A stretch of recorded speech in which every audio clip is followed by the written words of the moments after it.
Friends, how are you? I hope आप सब बहुत अच्छे होंगे। डियर फ्रेंड्स, आज हम पढ़ने वाले हैं एमिली डिकिंसन की बहुत important poem success is counted sweetest.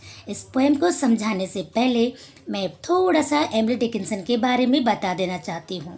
Emily Dickinson जो कि एक अमेरिकन पोएट थी, इनका जन्म 10 दिसंबर 1830 में हुआ था और इनकी मृत्यु 15 मई 1886 में हुआ था।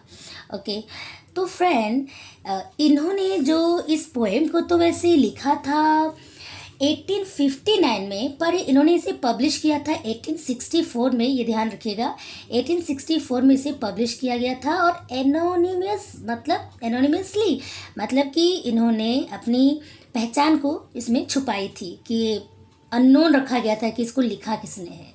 ओके, ये ज़िंदगी भर कुंवारी रह जाती है, जो हमारे एग्ज़ाम में पूछता है। कुछ ऐसे इंपॉर्टेंट पॉइंट है फ्रेंड्स, तो आप इसको ध्यान रखिएगा। ये पूरी ज़िंदगी भर कुंवारे रह जाती हैं। इन्होंने सिर्फ 10 to 12 पोएम्स को ही पब्लिश करवाई थी। बाकी इनकी मृत्यु के बाद इनकी सिस्टर लेविनिया, उन्होंने 1800 आई बात समझ में 1800 पोएम्स उसने पब्लिश की। किसने? एमिली डिकिंसन की सिस्टर ने। ओके, तो चलो फ्रेंड्स, अब हम शुरू कर देते हैं। इस पोएम को लाइन टू लाइन समझते हैं, जो बहुत इंटरेस्टिंग पोएम है। तो इस पोएम का मेन मतलब क्या, इसमें कहना क्या चाहती हैं एमिली डिकिंसन? वो ये कहना चाहती हैं कि जिस इंसान को जिस चीज़ की कमी रहती है, वही उस चीज़ को मतलब कीमत समझता है उस चीज़ की, और जिस इंसान के पास वो चीज़ रहती है उसकी वैल्यू वो नहीं करता, वो नहीं समझता है। तो चलिए शुरू करते हैं। Success is counted sweetest. देखिए, success is counted sweetest by those who never succeed.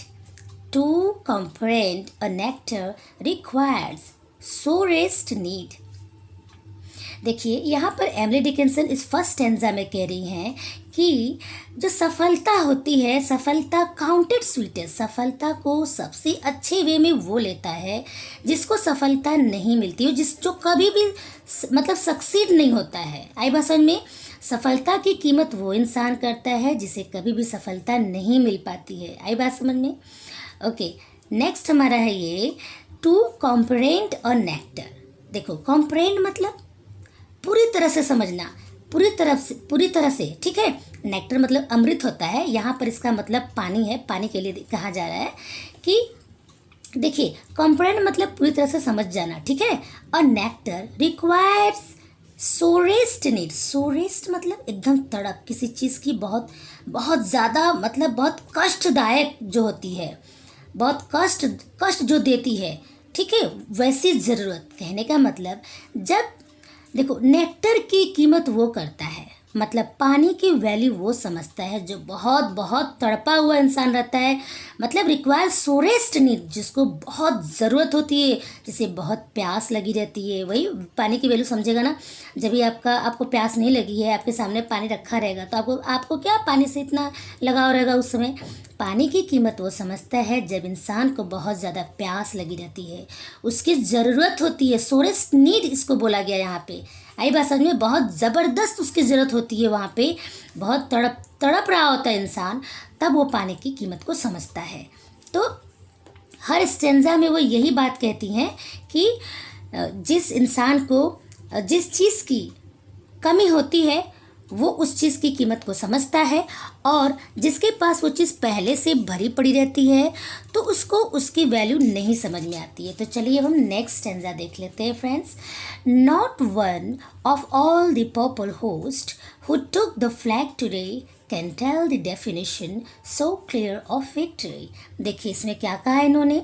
The purple host मतलब soldiers participating in a battle, मतलब जो युद्ध में सैनिक लोग भाग लेते हैं ना, उसका मतलब इंग्लिश में होता है द पर्पल होस्ट। ओके, तो ये क्या कह रही हैं यहाँ पर कि जो देखो, टुक द फ्लैग टुडे, जो जिसके हाथ में फ्लैग होता है, मतलब वो सोल्जर जो युद्ध में भाग लिए रहते हैं। समझ में आया आपको? द पर्पल होस्ट जो युद्ध में भाग लिए रहते हैं, अगर वो जीत जाते हैं तो उनके हाथ में विजय पताका रहती है, फ्लैग रहता है, ठीक है, समझ में आ रहा है? कैन टेल द डेफिनेशन, यहाँ ऊपर देखो नॉट लिखा है, ये बात ध्यान रखिएगा, not one of all the purple host who took the flag today can tell the definition so clear of victory. मतलब युद्ध में जो जीत जाते हैं, जिसके हाथ में विजय पताका रहती, वो भी विजय की, वो भी सफलता की, विक्ट्री की, सक्सेस की बातें, उसका डेफिनेशन वो अच्छे से नहीं दे पाते हैं। आई बात समझ में? कहने का मतलब जो जिसको विजय मिल जाता है वो विजय की कीमत नहीं समझता है। तो समझता कौन है? आइए देख लेते हैं। देखिए थर्ड स्टेंजा में क्या कह रही हैं, as he defeated dying on whose forbidden ear the distant strains of triumph burst agonised and clear. देखिए यहाँ पे ये कह रही है लास्ट स्टेंजा में फ्रेंड्स कि युद्ध में जो देखो डिफीट जो मतलब पराजित हो जाते हैं और मर रहे होते हैं, अपनी जान गंवा रहे होते हैं, ठीक है। On whose forbidden ear, forbidden ear का मतलब क्या समझ रहे हैं आप लोग? जैसे जिसके कानों में क्या जाती है, the distant strains of triumph, विजय की, डिस्टेंट मतलब दूर से संगीत। अभी जब विजय होती है तो सब लोग संगीत मतलब बहुत सारे सॉन्ग चलते हैं ना, तो वो वाले जो गाने हैं उनके कानों में जाती है। आई बात समझ में? फॉरबिडन ईयर मतलब पराजित जो सैनिक है ना, उनके कानों में विजय के गीत और ये सब जो मतलब सुनाई देते हैं ना, उनको अच्छा नहीं लगता है, क्योंकि उनकी विजय के गीत वो नहीं रहती है, वो जो सामने वाली जो पार्टी रहती है उसकी विजय की जीत रहती है। वो तो बेचारे हार रहे होते हैं, मर रहे होते हैं, ठीक है। तो उनके कानों में वो जो जाती है आवाज़, उनको क्या होता है, बर्स्ट एगोनाइज्ड एंड क्लियर। एगोनाइज्ड मतलब क्या होता है, पराजय, निराशा एवं अपमान की पीड़ा। उनको बहुत अपमान होता है, उनको बहुत दर्द होता है, उनको बहुत कष्ट होता है। तो इसका यहाँ पे कहने का मतलब ये है कि जब वो मर रहे होते हैं, युद्ध के मैदान में हार रहे होते हैं, और उनके कानों में जब दूसरा जो जीत गया होता है विजय पताका हाथ में लेकर वो सब गाने गा रहे होते हैं, तो उनके कानों में जो आवाज़ आती है, डिस्टेंट मतलब दूर से आने वाली संगीत, किसकी, ऑफ ट्रायम्फ, विजय की, उनके कानों में जब पड़ती है तो वो क्या हो जाती है, बर्स्ट एगोनाइज एंड क्लियर।